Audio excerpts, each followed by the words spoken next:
Hai, hai, hai. Apa kabar kamu, dan kamu yang ada di sana dan di sini? Kembali lagi bersama aku di Nalar Talks.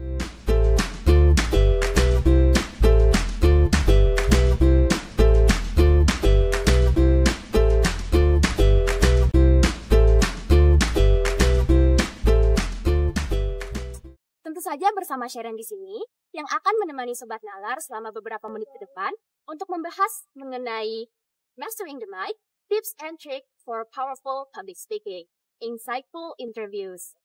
So stay tuned and don't forget to follow our Instagram channel at UKM Penalaran ITS. And let's go to the topic.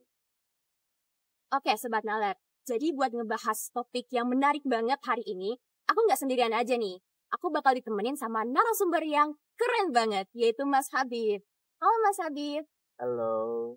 Oke, Mas Habib bisa berkenalan terlebih dahulu nih Mas, Sobat Nalar. Oke, halo Sobat Nalar semua. Kenalin, aku Muhammad Habib Tanwirul Ulum. Sobat Nalar bisa panggil aku Habib. Aku dari Teknik Kimia Angkatan 2022. Dan saat ini aku diamanahi sebagai Ketua Umum UKM Penalaran ITS periode 2024. Wah, keren banget ya Mas Habib ini, Sobat Nalar. Selain itu, Mas Habib juga tentu telah memiliki banyak sekali pengalaman terkait public speaking, yang tentunya hal ini cocok banget dengan topik kita pada hari ini, yaitu mengenai public speaking. Nah, menurut Mas Habib nih Mas, definisi keberhasilan dalam public speaking itu bagaimana sih Mas? Oke, wah langsung pertanyaan menonjol banget ya. Terkait keberhasilan, artinya di sini ada beberapa parameter yang menjadi indikasinya gitu ya. Nah, kalau di sini dalam public speaking, aku bisa menilai dari dua aspek penting. Yang pertama dari sisi internal dan juga dari sisi eksternal. Kalau dari sisi internal, artinya berasal dari diri orang itu sendiri atau public speaker itu sendiri. Di sini ada beberapa hal. Yang pertama yaitu ketika menyampaikan sebuah materi atau informasi dalam diri seorang public speaker, dia memiliki kepuasan ketika menyampaikan. Artinya dia telah menyampaikan penuh dengan emosi, dengan perasaannya. Kemudian yang kedua yaitu memiliki kepercayaan diri. Setelah mereka menyampaikan informasi materi, mereka mendapatkan kepercayaan diri lebih sehingga nanti akhirnya untuk materi ke depan dia akan lebih percaya diri lagi. Kemudian selanjutnya yaitu mereka memiliki ketenangan emosi yang baik setelah mendapatkan reaksi positif dari audiens. Kalau kita lihat dari sisi eksternal, artinya berasal dari luar gitu ya, peserta, audiens. Nah, dari situ kita bisa nilai bahwa bagaimana reaksi dari orang-orang tersebut. Ketika mendapatkan reaksi positif, artinya kita berhasil dalam menyampaikan materi tersebut. Kemudian selanjutnya adalah feedback dan juga evaluasi. Dari kita bisa minta panitia gitu ya, ketika telah menyampaikan public speaking, biasanya kan ada feedback. Kita bisa dilihat dari situ sebagai bahan evaluasi dari diri kita. Dan yang paling penting adalah implementasi. Ketika kita telah menyampaikan materi, apakah hal tersebut dapat diimplementasikan oleh peserta atau tidak gitu ya. Karena sebaik-baiknya apa yang kita sampaikan adalah yang bisa kita implementasikan. Nah, kombinasi dari internal maupun eksternal tadi adalah sebuah gabungan yang komprehensif yang harus kita pahami sehingga nantinya keberhasilan dalam public speaking itu kita bisa dapatkan. Seperti itu. Wah, menarik banget nih Mas. Perlu dicatat nih Sobat Nalar yang udah disampaikan sama Mas Habib tadi, bahwa untuk keberhasilan pembawaan public speaking itu tentu berasal dari diri kita sendiri, namun juga dari eksternal atau dari audiens, yang dimana hal ini saling berkesinambungan. Kemudian nih Mas, sebelum melakukan public speaking, kita tentu perlu yang namanya persiapan, entah itu persiapan diri, mental, dan juga materi yang akan kita bawakan pada saat public speaking. Nah, kalau dari Mas Habib sendiri nih, gimana sih Mas Habib mempersiapkan diri Mas sebelum tampil public speaking gitu Mas? Oke, bagus pertanyaannya. Berarti ini personally banget ya dari diri aku sendiri ya.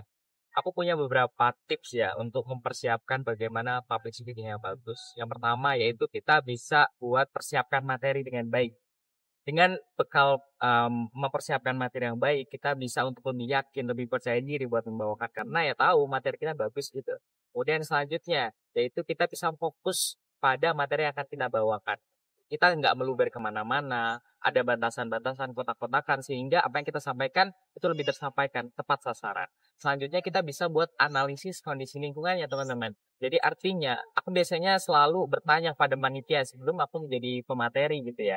seperti siapa audiensnya, kemudian range tahun dia masuk ke kampusnya dan lain sebagainya. Sehingga dengan itu aku bisa buat menyesuaikan gaya bahasanya, tutur katanya yang bagus seperti apa. Selanjutnya yaitu gunakan gestur dan juga attitude yang baik.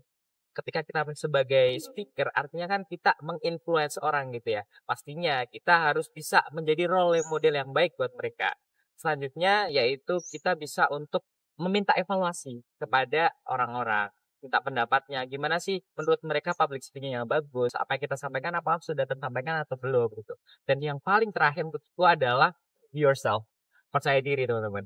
Ketika kita bisa yakin, percaya diri sama diri kita sendiri, kita bisa untuk menyampaikannya dengan leluasa. Karena ya kita udah yakin sama diri kita, percaya diri. Itulah hal autentik yang menurutku harus kita semua punya gitu ya, itu menjadi diri kita sendiri. Itu sih Mbak Sharon. Wah, keren banget nih Sobat Nalar. Persiapan public speaking ala Mas Habib yang mungkin nanti ke depannya bisa Sobat Nalar coba terapkan sebelum Sobat Nalar tampil melakukan public speaking.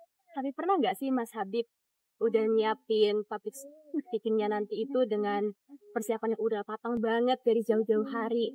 Namun pas hari hanya sebelum naik ke panggung itu dihadapi sama rasa takut atau demam panggung.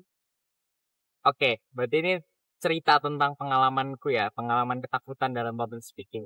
Pernah banget ya, sering bahkan ya, buat takut gitu dalam berpublic speaking. Bahkan sampai sekarang pun berbicara dengan Mbak Sharon juga pasti ada rasa grogi, takut gitu ya dalam berpublic speaking. Mungkin satu yang paling memorable menurutku dalam pengalaman ketakutan public speaking itu ketika aku jadi pembicara di salah satu kampus ya, ada di luar di Jawa Timur. Itu buat pertama kalinya aku menjadi public speaker di luar gitu ya. Dan waktu itu aku menyampaikan materi tentang karya tulisannya juga. Di situ aku punya rasa grogi, kemudian demam panggung. Kemudian juga sampai pernah at the moment aku juga ngeblank gitu ya. Pada saat itu aku cuma hanya bisa ya udah mau gimana lagi, lanjut aja ngomong gitu.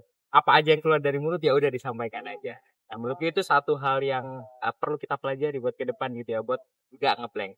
Karena ada satu quotes dari Nelson Mandela tuh yang bilang katanya, don't judge me by my success, judge me by how many times I fell down and can get back again.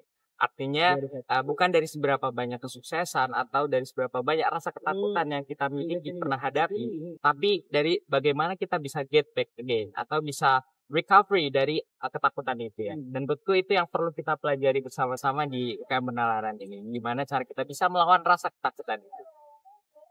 Wah, itulah tadi Sobat Nalar pengalaman Mas Habib terkait rasa nervous atau rasa takut atau demam panggung ketika akan melakukan public speaking. Yang dimana Mas Habib juga dari pengalaman-pengalaman itu, Mas Habib terus belajar sehingga bisa menjadi public speaker seperti sekarang. Yang tentunya sangat keren banget. Baik, terakhir nih Mas, apa tips and trick dari Mas Habib beserta pesan bagi Sobat Nalar yang saat ini sedang mengembangkan kemampuan public speaking mereka nih Mas, agar semakin baik pula tentunya untuk kedepannya. Oke, berarti terkait tips and trick ya. Ini aku disclaimer aja, ini tips dari diri aku sendiri ya. Bagaimana berproses dalam public speaking. Di sini ada beberapa hal yang perlu kita perhatikan dalam berpublic speaking. Memang berat, memang capek gitu ya dalam berpublic speaking. Ada kita melalui failure, kegagalan gitu, tapi ada tips yang mungkin berguna buat kalian semua dalam berpublic speaking. Yang pertama, ketika menghadapi demam panggung, yang bisa kita lakukan adalah bisa mempersiapkan materi dengan baik sebelum kita melakukan public speaking itu. Kemudian kita bisa take notes atau kita cari poin-poin penting yang akan kita sampaikan sehingga di situ bisa mengkotak-kotakan apa yang kiranya akan kita bicarakan nanti sehingga tidak lupa gitu ya, tidak ada terjadi ngeblank. Terus kemudian bagaimana untuk percaya diri dan juga memberikan energi positif kepada audiens. Karena kita kan memang public speaker, artinya apa yang kita ucapkan itu akan menginfluensi orang-orang. Sehingga bagaimana kita bisa menularkan energi positif kita kepada orang lain yaitu dengan be yourself tadi, bisa percaya diri, bisa untuk menjadi the best version of ourselves, itu bisa untuk memberikan energi positif ke orang lain. Kemudian selanjutnya kita interaksi kepada peserta, interaksi pada audiens. Dan itu kita akan mengurangi demam panggung dalam diri kita. Kemudian kita bisa mengajak audiens agar lebih aktif lagi. Dan yang terakhir yaitu dengan berpenampilan yang menarik, berpenampilan yang baik gitu ya. Karena tanpa kita sadari juga dengan apa yang kita bawakan, apa yang kita pakai itu juga mempengaruhi gitu ya dari bagaimana kita leluasa dalam menguasai public speaking. Oleh karena itu dengan semua tadi aku yakin teman-teman bisa untuk berproses lebih baik lagi dalam berpublic speaking. Ada satu quotes gitu yang bagus banget gitu ya. If you want to be a leader of yourself, you had better to communicate. Artinya untuk menguasai, mengontrol diri kita sendiri, kita harus bisa berkomunikasi. Berkomunikasi di sini bisa kepada diri kita sendiri atau berkomunikasi kepada orang lain. Aku harapin dengan adanya Nalar Talks ini teman-teman bisa terinspirasi dan mungkin akan mencoba ya, habis ini langsung mencoba terkait dengan tips and trick yang udah aku berikan. Gitu. Wah, itulah tadi dia Sobat Nalar, bahasan mengenai public speaking oleh Mas Habib. Terima kasih Mas Habib udah banyak sharing-sharing mengenai pengalaman dan juga tips and trick Mas Habib selaku public speaker. Semoga apa yang udah disampaikan Mas Habib dapat bermanfaat bagi Sobat Nalar yang saat ini sedang mengembangkan kemampuannya untuk public speaking. Baik, semoga Nalar Talks yang telah kita sampaikan pada episode kali ini bisa bermanfaat dan menambah insight bagi teman-teman semuanya ya. Jangan patah semangat dan teruslah mengembangkan diri untuk menjadi versi terbaik dari dirimu. Sekian, Sharon pamit undur diri, dan terima kasih buat hari ini. Dan sampai jumpa di episode selanjutnya. Dadah!